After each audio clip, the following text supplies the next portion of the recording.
Subscribe to our YouTube channel and press the bell icon to get the latest updates.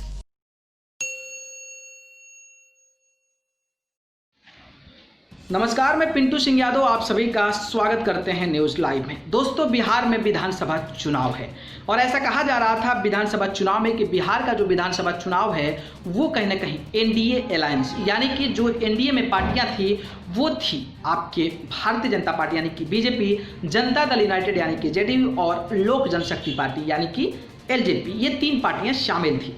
लेकिन महागठबंधन से अलग होकर जीतन राम मांझी की पार्टी हिंदुस्तान अवाम मोर्चा जाकर एनडीए में यानी कि नीतीश कुमार के पार्टी में शामिल हो गई।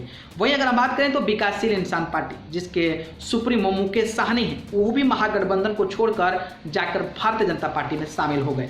अब अगर कहा जाए तो भारतीय जनता पार्टी के साथ यानी कि एनडीए अलायंस में भारतीय जनता पार्टी हो गई, जनता दल यूनाइटेड हो गई, वीआईपी हो गई और हिंदुस्तानी अवामी मोर्चा यानी कि 4 दल हो गए। और वहीं अगर हम बात करें एलजेपी की तो एलजेपी साइडलाइन हो गई यानी कि एलजेपी जो है बिहार में अकेले चुनाव लड़ रही है। और इनका जो चेहरा है, इनकी जो फेस वैल्यू है वो कहीं ना कहीं सीएम नीतीश कुमार को फेस वैल्यू मानकर बिहार का विधानसभा चुनाव लड़ा जा रहा है और ये मुकाबला काफ़ी दिलचस्प होने वाला है।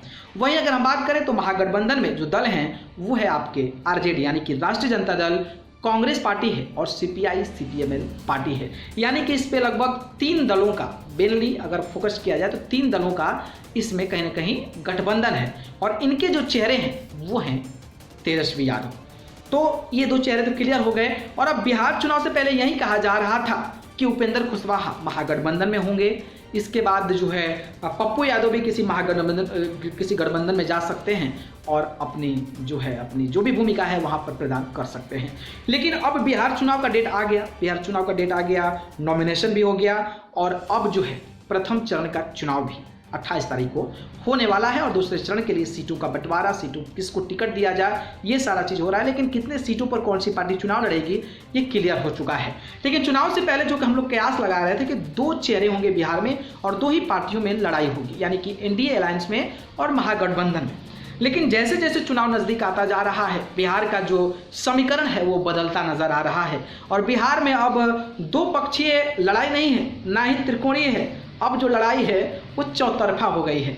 चौतरफा क्यों हो गई है इसके बारे में मैं चर्चा करूंगा। मैं ऑलरेडी बता चुका हूं कि एनडीए के चेहरा जो नीतीश कुमार हैं, महागठबंधन के चेहरा तेजस्वी यादव हैं।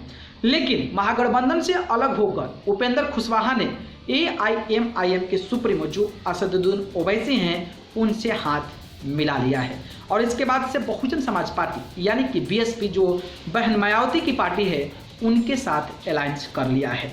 तो मैं आपको ये बता दूं कि उपेंद्र कुशवाहा भी एक बड़े नेता हैं और जिस तरीके से एआईएमआईएम के सुप्रीमो असदुद्दीन ओवैसी की पार्टी जो है वो कहीं ना कहीं बिहार में एक अच्छे वर्चस्व के साथ आई है और बिहार में जिस तरीके से एक सीट पर कब्जा किया था उससे तो आप यही कह सकते हैं कि अब जो है तीसरा जो दल है वो भी कहीं ना कहीं बिहार में प्रभावशाली हो सकता है और वहाँ का जो मुस्लिम वोट बैंक है वो कहीं ना कहीं इनकी तरफ आ सकता है। वहीं इसके साथ अगर हम बात करें तो बहुजन समाज पार्टी है और बहुजन समाज पार्टी का भी कुछ क्षेत्रों में जनाधार इतना तगड़ा रहा है कि बिहार में कई सारे नेता ऐसे हैं जो बीएसपी से विधायक भी बन चुके हैं, तो बीएसपी का भी जनाधार ज़्यादा है। तो अब ये कहने का मतलब कि उपेंद्र कुशवाहा बीएसपी और एआईएम के साथ और 2-3 पार्टियां हैं, अगर वो सम्मिलित हो गई हैं तो अब है कहीं ना कहीं बिहार का चुनाव जो है वो त्रिकोणीय होना कहीं ना कहीं माना जा रहा है क्योंकि ये वोट बैंक जो है वो डाइवर्ट होंगे ही। वहीं हम चौथे पार्टी की बात करें तो वो है जन अधिकार पार्टी यानी कि पप्पू यादव की पार्टी है और जिस तरीके से मायावती दलितों की राजनीति करती हैं वैसा ही अब नेता पूरे देश में उभरता नजर आ रहा है। तो वो नाम है भीम आर्मी के सुप्रीमो चंद्रशेखर आज़ाद के। तो चंद्रशेखर आज़ाद एक युवा हैं और जिस तरीके से अपने वक्तव्य को बोलते नजर आते हैं वो भी कहीं ना कहीं जाकर जन अधिकार पार्टी में यानी कि उनके साथ अलायंस कर रहे हैं और अलायंस का जो नाम है वो नाम है पीडीए। तो पप्पू यादव को जो है सीएम पद जो है बिहार का पीडीए गठबंधन के द्वारा मान लिया गया है। वहीं आरएलएसपी के सुप्रीमो उपेंद्र कुशवाहा को भी ये जो गठबंधन एआईएम बीएसपी और आरएलएसपी के साथ 2 और पार्टियां हैं वो जो है उपेंद्र कुशवाहा को सीएम का चेहरा मान ली है। वहीं चिराग पासवान अगर अकेले लड़ रहे हैं तो खुद सीएम का फेस है।